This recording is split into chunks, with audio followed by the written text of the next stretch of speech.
I am back to break down another episode of the Twilight Zone. Today we will meet Talkie Tina's more hood cousin from the East Coast, Willie, in season 3, episode 33, The Dummy. Friends, the gentleman sweating like a pastor taking a lie detector test is Jerry. And Jerry is a ventriloquist to a doll named Willie. Now, Jerry and Willie got the geriatrics in the audience hollering, okay? And Jerry seems like a really good ventriloquist because he even has a skit where he goes back and forth arguing with Willie. The first bit we see, Willie tells Jerry, but you're not really superstitious. You don't burn matches or throw onions over your shoulder like my grandma used to do before you go to the casino or anything. Jerry says, no, but I do knock on wood, and hits Willie in the head twice. To which Willie loses his shit and is like, bitch, I beat your ass. Don't you ever touch me like that. A true hood rat. But the audience loving it. But once Willie calms down, he says, I could be a better ventriloquist than you could ever be.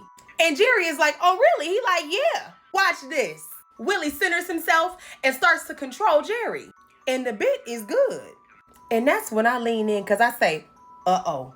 Willie coming for them eyebrows and that job. And I wasn't too far off because the dolly man swings that camera over and we see Rod Serling and his cigarette. And of course, Rod says, Willie and Jerry are about to take a trip to the Twilight Zone.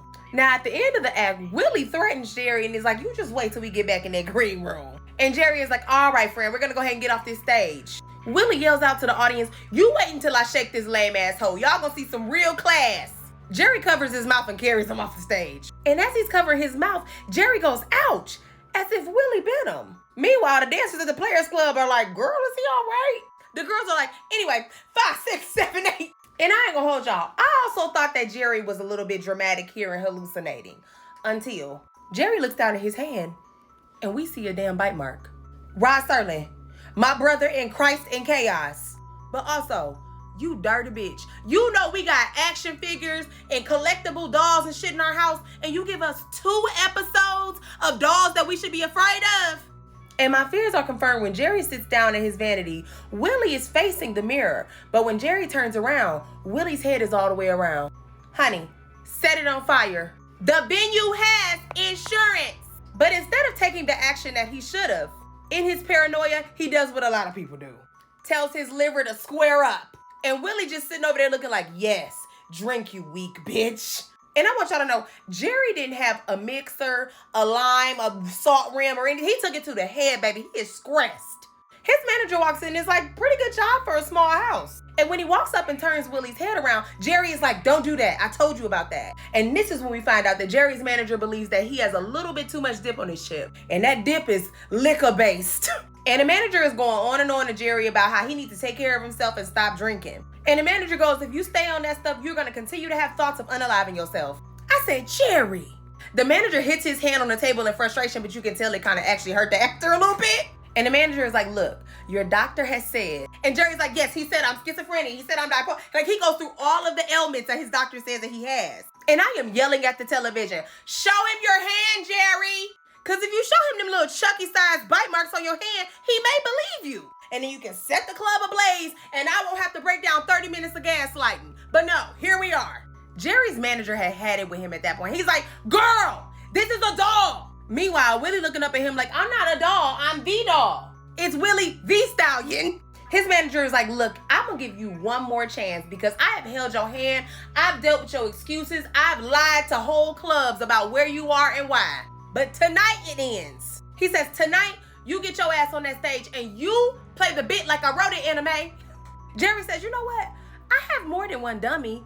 I'll bring this one out tonight instead. The manager is like, with what material? But the manager gives up. He's like, you know what? I don't have time to deal with this, and neither do you. As long as my 10% hits my account, I don't give a shit what you do tonight. And Jerry is like, okay, this will be my new doll. I'm gonna just have to get rid of Willie. And it becomes crystal clear that Jerry believes Willie is alive, and he has to get rid of him to be happy for the rest of his life. And right as he's about to go on stage, we see Willie wink at him, and we realize he really is real. And not only is Willie real, he be talking to folks. Jerry's manager really looked at Willie sitting on the couch like this and didn't believe he was real. Y'all let me walk up in y'all house and I see a doll perched on the couch like this.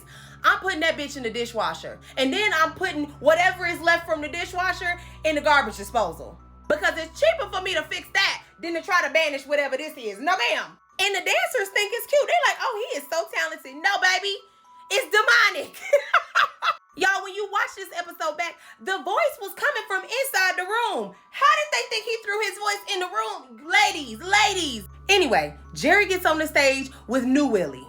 And I must admit, the bit is trash. It's ass. It's complete ass. Willie is much funnier.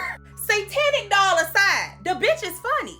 And when Jerry gets back to the room, Willie is like, how did this lame ass bitch do? Didn't hear as many laughs as I heard when I was on the stage, girl. And Willie, I realize, is why I enjoy villains like Chucky and Talkie Tina, because they're actually hysterical.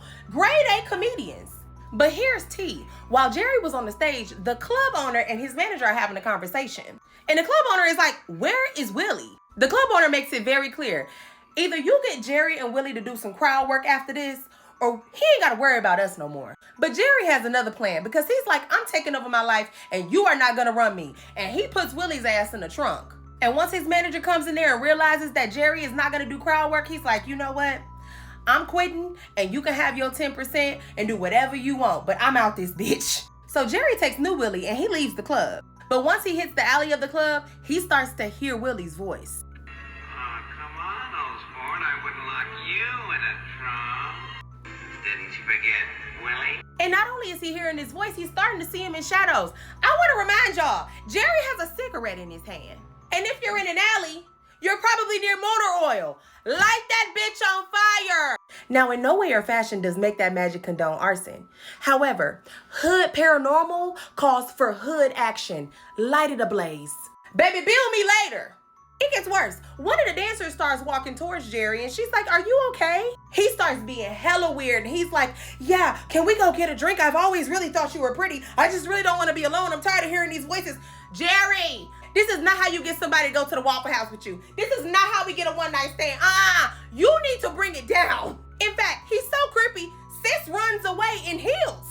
And y'all know there was basically zero arch support or sole padding in shoes from the 60s. And bitch was sprinting at 10 to 12 miles an hour. She was getting out of there. So Jerry goes back inside and now Willie's voice is literally everywhere. So he heads back to the green room. And when he gets back into this green room, there is an all-out Simba and Scar brawl between him and a dummy. But is it Willie? Nope, it was new Willie, because in Jerry's panicked state, when he opened up that trunk and there was no doll in there, whatever doll was in his hand is the doll he threw down to the ground. So Willie is fully intact and on the couch. And he looks at him and says, now are you ready to have a conversation or are you gonna still be in here fighting air? Hey, I don't know. I know we're not supposed to like Willie, but he had a lot of really good one-liners. And now Jerry realizes he doesn't have any more dummies. So Willie is like, now are you satisfied? Now what? What's the next steps? Well, in the final scene, we see Willie and Jerry being announced onto a new stage. But when the camera pans over, we realize that's not the way that Jerry or Willie looked. Y'all, this is when the audience realizes that Jerry is now the dummy and Willie is the ventriloquist. So unfortunately, not only is Jerry never gonna get rid of Willie, but now Jerry is the dummy. I'm telling y'all right now, if I was the ventriloquist from this episode, this bitch would have been 3 minutes. Because ain't no way you gonna bite me with them little miniature nasty wooden teeth and get away with it. I would have turned into Angela Bassett's character from Waiting to Exhale So Fast. Everything behind me, ablaze.